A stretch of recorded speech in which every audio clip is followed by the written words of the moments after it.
lebitso la ka ke Lekgowa Mofolo ho tloha Sotholeo e winneng first prize ya Vodacom Lesotho Local Brands and Threats 2020.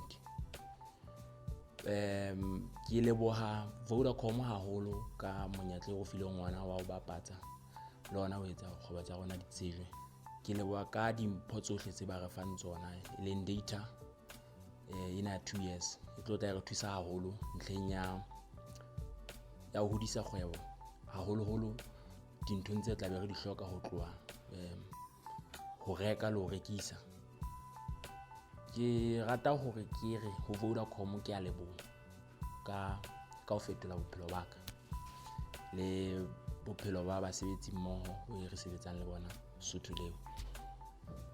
Ke leboha ka hore e re thusitse hore rona jwale re tlo tla re kgona hore re fetole maphelo a batho ba bang hape, batjha ba bang hape ba sena mesebetsi, re tlo kgona hore re fetole bophelo ba bona hape.